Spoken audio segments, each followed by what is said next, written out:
Hello दोस्तों, फिर से हाजिर हूँ एक और इम्पोर्टेंट वीडियो के साथ। आज की इस वीडियो में हम क्लास 12 भौतिक विज्ञान के 50 बहुत ही महत्वपूर्ण बहुविकल्पीय प्रश्न लेकर हाजिर हैं। तो वीडियो बहुत इम्पोर्टेंट होने वाली है, तो लास्ट तक ज़रूर देख कर जाइएगा। ज़्यादा हो सके तो शेयर कीजिएगा, नए हो तो सब्सक्राइब जरूर कीजिएगा।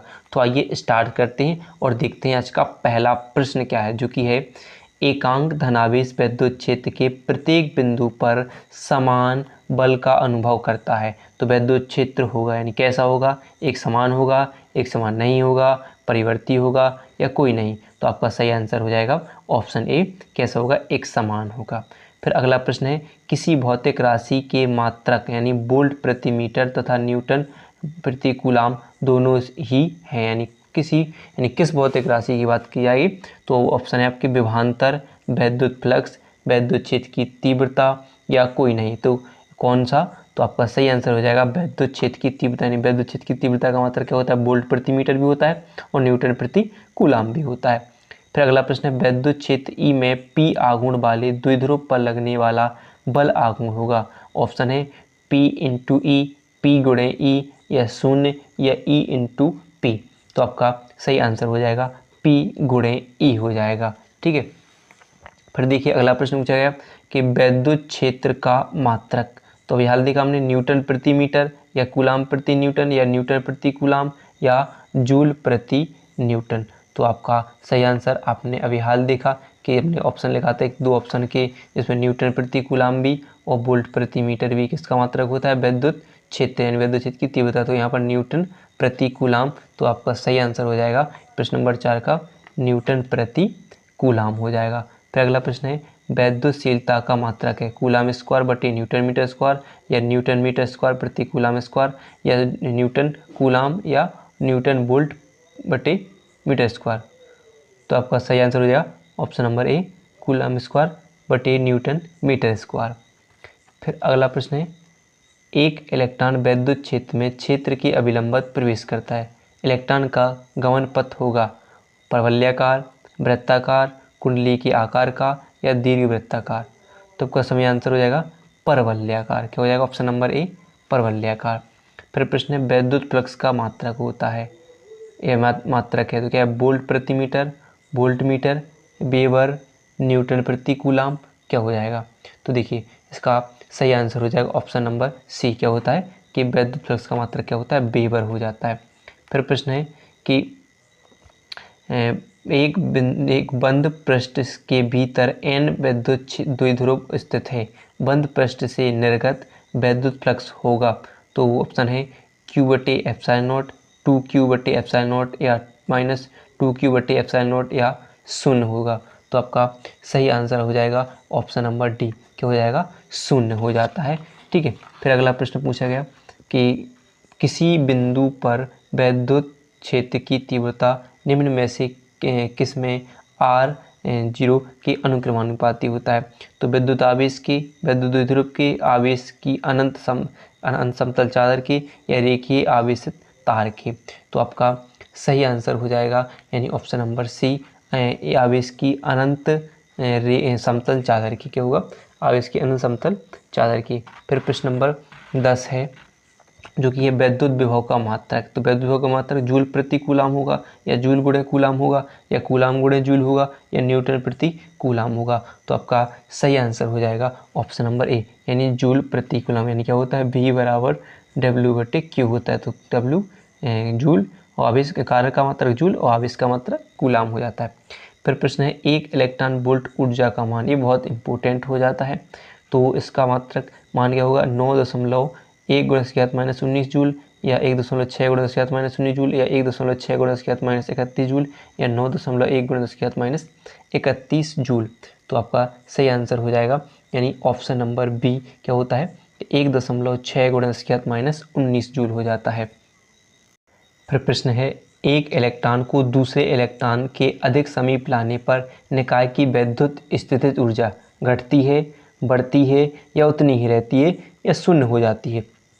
तो आपका सही आंसर हो जाएगा ऑप्शन नंबर बी, क्या हो जाती है, बढ़ती है। क्या होती है, बढ़ती है। फिर प्रश्न नंबर 13 है त्रिज्या ए के किसी पृष्ठ गोलीय चालक की धारता होती है जहां एप्सिलॉन नॉट निर्वात की वैद्युशीलता है। तो आपका ऑप्शन हो जाएगा Q बटे 4 पाई एप्सिलॉन नॉट फैरेड, या 4 pi epsilon not a farad, या 4 पाई एप्सिलॉन नॉट बटे ए फैरेड, या ए फैरेड हो जाती है। तो आपका सही आंसर हो जाएगा ऑप्शन नंबर बी, क्या हो जाता है, जो आपका है 4 पाई एप्सिलॉन नॉट ए हो जाएगा। इससे न्यूमेरिकली बन जाते हैं पेपरों में, तो इम्पोर्टेंट होता है। फिर देखिए प्रश्न नंबर 14 है, चांदी का परावैद्युतांक के होता है के बराबर 0, के बराबर +1, या के बराबर -1, या के बराबर अनंत।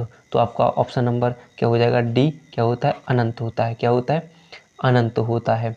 फिर अगला प्रश्न है जो कि प्रतिरोधक यानी प्रतिरोध की विमा, तो क्या होगी, ml स्क्वायर t-2 a-1, या ml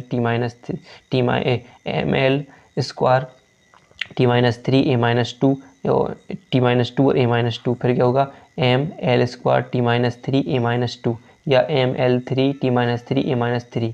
तो आपका सही आंसर हो जाएगा ऑप्शन नंबर सी, क्या होता है, ml स्क्वायर t-3 a-2 विद्युत प्रतिरोध की विमा हो जाती है। फिर प्रश्न नंबर 16 है, यदि इलेक्ट्रॉन का अवबाह्य वेग vd तथा विद्युत क्षेत्र की तीव्रता E हो तो निम्नलिखित में से कौन सा संबंध ओम के नियम का पालन करता है। तो vd बराबर नियतांक, या vd अनुक्रमानुपाती E, या vd अनुक्रमानुपाती √E, या vd अनुक्रमानुपाती r²। तो सही आंसर हो जाएगा यानी ऑप्शन नंबर बी, vd अनुक्रमानुपाती E, यानी एक दूसरे के अनुक्रमानुपाती। फिर अगला प्रश्न है 17वां कि विशिष्ट प्रतिरोध का मात्रक, तो ओम इनवर्स, या मीटर इनवर्स, या ओम इनवर्स, या मीटर ओम, और मीटर इनवर्स, या ओम मीटर। तो आपका सही आंसर हो जाएगा यानी ऑप्शन नंबर डी, ओम मीटर विशिष्ट प्रतिरोध का मात्रक हो जाता है। फिर प्रश्न है समान पदार्थ के दो घनों की भुजाओं क्रमशः L तथा 2L हैं, इनके प्रतिरोधों का अनुपात होगा। तो 1:1, या 1:2, या 2:1, या 4:1। तो आपका सही आंसर हो जाएगा यानी ऑप्शन नंबर सी, 2:1 हो जाएगा। फिर देखिए, फिर प्रश्न है, एक तार को खींचकर दोगुनी लंबाई का कर दिया जाता है, इसकी प्रतिरोधकता का मान होगा 4 गुना, 8 गुना, 16 गुना, या अपरिवर्तित। तो इसका आंसर होगा ऑप्शन नंबर डी, अपरिवर्तित हो जाएगा। फिर देखिए अगला है, किसी चालक प्रतिरोधकता निर्भर करती है चालक की लंबाई पर, मोटाई पर, पदार्थ पर, या इनमें से कोई नहीं। तो ऑप्शन नंबर बी का सही आंसर हो जाएगा सी, यानी किस पे, पदार्थ पर। किस पर, पदार्थ पर निर्भर करती है। फिर देखिए अगला है, किसी चालक की प्रतिरोधकता व चालकता का गुणनफल निर्भर करता है, तो क्षेत्रफल पर, ताप पर, लंबाई पर, या किसी पर नहीं। तो उसका सही आंसर हो जाएगा ऑप्शन नंबर डी, किसी पर निर्भर नहीं करता है। अगला है, किरचॉफ का प्रथम नियम किसके संरक्षण पर आधारित है, ऊर्जा, संवेग, आवेश, या द्रव्यमान पर। तो किरचॉफ का प्रथम नियम करता है किस पर, आवेश पर। किस पर, आवेश संरक्षण पर काम। किरचॉफ का प्रथम नियम, जिसे धारा नियम भी कहते हैं। तो अगला है, विद्युत वाहक बल E का एक सेल प्रतिरोध R के सिरों से जुड़ा है, यदि सेल का टर्मिनल विभवांतर भी हो तो सेल का आंतरिक प्रतिरोध क्या होगा। तो ऑप्शन है आपके E 2E - V बटे R, या 2E - V बटे V R बटे V, या E - V R बटे V, या E - V R बटे 2V। तो आपका सही आंसर हो जाएगा option number C, E - V R बटे P हो जाएगा। ठीक है। फिर अगला प्रश्न है, यदि संतुलित व्हीटस्टोन सेतु की प्रतिरोध भुजा तथा धारामापी का प्रतिरोध R हो, तब बैटरी को जोड़ने वाले सिरों के बीच कुल प्रतिरोध होता है R, या 2R, या R/2, या R/4 होगा। तो आपका सही आंसर हो जाएगा ऑप्शन नंबर ए, R होगा। क्या होगा, R हो जाएगा। फिर देखो अगला प्रश्न देखते हैं। तो प्रश्न नंबर 25 है। अगर वीडियो पसंद आ रही हो तो वीडियो को लाइक जरूर कीजिएगा और चैनल को भी सब्सक्राइब कर लीजिएगा। फिर देखिए, एक गतिशील आवेश उत्पन्न करता है, क्या करता है, केवल विद्युत क्षेत्र, केवल चुंबकीय क्षेत्र, या विद्युत एवं चुंबकीय क्षेत्र दोनों, या कोई नहीं। तो आपका आंसर हो जाएगा यानी ऑप्शन नंबर सी, क्या होता है, सी, विद्युत एवं चुंबकीय क्षेत्र दोनों उत्पन्न करता है। फिर अगला प्रश्न लेंगे 26वां कि चुंबकीय क्षेत्र का मात्रक वेबर बटे मीटर स्क्वायर, या वेबर प्रति मीटर, या वेबर मीटर, या वेबर। तो आपका सही आंसर हो जाएगा वेबर प्रति मीटर स्क्वायर हो जाता है। फिर देखिए थोड़ी यहाँ पर नंबर चेंज हो गए, यहाँ पर 27 होगा, ठीक है। तो धारावाही चालक के चारों ओर उत्पन्न क्षेत्र होता है केवल विद्युत क्षेत्र, केवल चुंबकीय क्षेत्र, ए और बी दोनों, या इनमें से कोई नहीं। तो आपका सही आंसर हो जाएगा ऑप्शन नंबर बी, केवल चुंबकीय क्षेत्र। अब देखेंगे 28वां प्रश्न होगा ये। तो म्यू 0 - 1/2 का मान होगा 3 × 10⁻7 मीटर प्रति सेकंड, 3 × 10⁸8 मीटर प्रति सेकंड, या 3 × 10⁹9 मीटर प्रति सेकंड, या 3 × 10 मीटर प्रति सेकंड। तो इसका सही आंसर हो जाएगा ऑप्शन नंबर बी, 3 × 10⁸8 मीटर प्रति सेकंड हो जाता है। ठीक है। फिर अगला देखिए, प्रश्न नंबर 29वां होगा ये। 29वां, एक समान चुंबकीय क्षेत्र में किसी आवेशित कण के वृत्तीय पथ की त्रिज्या अनुक्रमानुपाती होती है। कण के आवेश के, कण के संवेग के, या चुंबकीय क्षेत्र की तीव्रता के, या कण की ऊर्जा के। तो आपका सही आंसर हो जाएगा ऑप्शन नंबर बी, कण के संवेग की हो जाती है। किसके? संवेग की हो जाती है। फिर देखिए ये हो जाएगा आपका 30वां प्रश्न कि चल कुंडली धारामापी की सुग्राह्यता में वृद्धि की जाती है। तो कुंडली का क्षेत्रफल घटाकर, कुंडली के फेरों की संख्या घटाकर, कुंडली का क्षेत्रफल बढ़ाकर, चुंबकीय क्षेत्र का मान घटाकर। तो ऑप्शन नंबर सी सही हो जाएगा कि कुंडली का क्षेत्रफल बढ़ाकर। फिर 29 जो आपका 31वां प्रश्न होगा, 31वां होगा, निम्नलिखित में से किस मीटर का प्रतिरोध उच्चतम होगा? Ammeter, galvanometer, voltmeter, millimetre. तो 31वें का आंसर हो जाएगा आपका तो सी, ऑप्शन नंबर सी की वोल्ट मीटर हो जाएगा। फिर देखिए यदि आमीटर तथा मिली आमीटर का प्रतिरोध क्रमशः x1 तथा x2 हो तो x1 बराबर क्या हो जाएगा? x यानी x1 x2 से बड़ा हो जाएगा, या x1 बराबर x2, या x1 से x2 बड़ा हो जाएगा, या x1 समान क्या हो जाएंगे? x2 के समान हो जाएगी। तो देखिए क्या हो जाएगा आपका ऑप्शन नंबर सी सही हो जाएगा, यानी x1 से बड़ा होगा क्या? x2 हो जाएगा। ठीक है। फिर अगला प्रश्न चलते हैं। प्रश्न है समांग चुंबकीय क्षेत्र B में एक इलेक्ट्रॉन आवेश E नियत वेग v से चुंबकीय क्षेत्र के समांतर गमन करता है। इलेक्ट्रॉन पर लगने वाला बल है तो BeV या BE/v या V/eV या शून्य।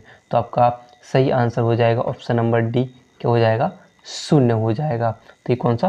33वां प्रश्न कहलाएगा। अभी प्रश्न नंबर 34 है कि हेनरी प्रति मीटर मात्रक है। तो विद्युतशीलता का, चुंबकशीलता का, पराविद्युतांक का, या स्वप्रेरकत्व का। ठीक है। तो आपका सही आंसर हो जाएगा ऑप्शन नंबर बी, यानी किसका होता है? चुंबकशीलता का। किसका हो जाएगा? हेनरी प्रति मीटर चुंबकशीलता का मात्रक होगा। अब 35वां प्रश्न होगा, डोमेन किस पदार्थ के बने होते हैं? तो प्रतिचुंबकीय, अनुचुंबकीय, लोह चुंबकीय, या ए सभी। तो आपका सही आंसर हो जाएगा ऑप्शन नंबर सी, किसके होते हैं? लोह चुंबकीय। डोमेन किसके बने होते हैं? तो लोह चुंबकीय के बने होते हैं। तो प्रश्न नंबर 36 होगा, अनुचुंबकीय पदार्थों की चुंबकशीलता का मान होगा 0 होगा, या 1 से कम होगा, या 1 से या 1 से अधिक होगा, या 1 होगा। तो देखिए तो इसका आंसर हो जाएगा 0। क्या होगा? 0 हो जाएगा, यानी ऑप्शन नंबर ए सही आंसर हो जाएगा। प्रश्न नंबर 37 है, वह कौन सा पदार्थ है जो बाह्य चुंबकीय क्षेत्र का विरोध करता है? प्रतिचुंबकीय, अनुचुंबकीय, लोह चुंबकीय, या ए सभी। तो ऑप्शन नंबर सी आपका सही आंसर हो जाएगा। चलिए अब देखते हैं प्रश्न नंबर 38 को, जो कि है लेंज के वैद्युत चुंबकीय प्रेरण के नियमानुसार इनमें से क्या सत्य है? आवेश का संरक्षण, चुंबकीय फ्लक्स का संरक्षण, ऊर्जा का संरक्षण, या संवेग। तो आपका सही आंसर हो जाएगा ऑप्शन नंबर डी, क्या हो जाएगा? संवेग संरक्षण हो जाएगा। फिर प्रश्न 39वां प्रश्न है कि एक शुद्ध प्रेरकत्व में औसत शक्ति क्षय होती है 1/2 Li², या 2 Li², या 1/4 Li², या शून्य। तो आपका 39वां हो जाएगा ए, तो 1/2 Li² हो जाएगा। फिर 40वां है कि प्रेरकत्व का मात्रक है ओम मीटर, ओम प्रति मीटर, सेकंड प्रति ओम, या 1/ओम सेकंड। तो आपका सही आंसर हो जाएगा प्रश्न नंबर ए, ओम सेकंड हो जाएगा। फिर है स्वप्रेरकत्व के मात्रक हेनरी के समतुल्य है ओम सेकंड प्रति एम्पियर, या वोल्ट एम्पियर सेकंड, या एम्पियर सेकंड प्रति वोल्ट, या वोल्ट एम्पियर सेकंड हो जाएगा। तो आपका जो 41वें का आंसर हो जाएगा बी। क्या हो जाएगा? Option number B, volt ampere प्रति सेकंड हो जाएगा। फिर देखिए यहाँ से चलते हैं अब 42वें प्रश्न की तरफ, जो कि है यदि प्रत्यावर्ती धारा परिपथ में केवल संधारित हो तो परिपथ में व्यय शक्ति होगी तो P बराबर +1, P बराबर -1 या P बराबर 0 या कोई नहीं। ठीक है, तो कौन सा 42वां? तो आपका आंसर हो जाएगा ऑप्शन नंबर डी, कोई नहीं। क्या हो जाएगा? कोई नहीं हो जाएगा। फिर है एक 43वां प्रश्न, किसी शुद्ध प्रतिरोध प्रत्यावर्ती परिपथ में विभव एवं धारा में कालांतर होता है, पाई/2, 2 यानी 3 पाई/2 या 0 हो जाएगा। ठीक है, तो आपका आंसर हो जाएगा ऑप्शन नंबर डी। क्या हो जाएगा? 0 हो जाएगा। ठीक है, फिर देखिए रूड LC का मात्रक है हर्ट्ज, हेनरी, फैराड/हेनरी या सेकंड। तो आपका सही आंसर हो जाएगा सी। ठीक है, फैराड/हेनरी। क्या हो जाएगा? फैराड/हेनरी हो जाएगा। चलिए अगला प्रश्न देखते हैं। अगला प्रश्न है 45वां प्रश्न है कि यदि L तथा R क्रमशः प्रेरकत्व एवं प्रतिरोध हैं तो L/R का मात्रक होगा तो सेकंड इनवर्स या मीटर सेकंड या सेकंड या मीटर हो जाएगा। तो आपका सही आंसर हो जाएगा option number B, metre second हो जाएगा। अब प्रश्न नंबर 46 देख लेते हैं, जो कि ट्रांसफार्मर में क्या संभव नहीं है, भंवर धाराएं, दृष्ट धारा, प्रत्यावर्ती धारा या प्रेरित धारा। तो आपका सही आंसर हो जाएगा ऑप्शन नंबर 46 का ए, भंवर धाराएं संभव नहीं है। समय टी विमा नहीं है, L/R की, RC की या रूड LC की या R/C की। तो 47वां प्रश्न हो जाएगा आपका और इसका सही आंसर हो जाएगा R/C की। ठीक है, फिर देखिए अगला है 48वां प्रश्न होगा, जो कि किसी LCR श्रेणी परिपथ के लिए अनुनाद की स्थिति में धारा तथा लगाए वोल्टता के बीच कालांतर होगा, पाई या पाई/2 या पाई/4 या 0 होगा। तो आपका सही आंसर हो जाएगा ऑप्शन नंबर सी, पाई/4 हो जाएगा। फिर देखिए आपका अगला है 49वां कि विद्युत चुम्बकीय तरंगें उत्पन्न होती हैं। विद्युत चुम्बकीय तरंगें उत्पन्न होती हैं स्थिर आवेश द्वारा, नियत वेग से गतिशील आवेश द्वारा, त्वरित आवेश द्वारा या आवेशहीन के कण द्वारा। तो आपका सही आंसर हो जाएगा ऑप्शन नंबर ए, स्थिर आवेश द्वारा। विद्युत चुम्बकीय तरंगों की प्रकृति होती है अनुप्रस्थ, अनुदैर्ध्य, ए तथा बी दोनों या कोई नहीं। तो यानी जो आपका 50वां प्रश्न होगा ये, तो इसका आंसर हो जाएगा अनुप्रस्थ। अब ये 3 प्रश्न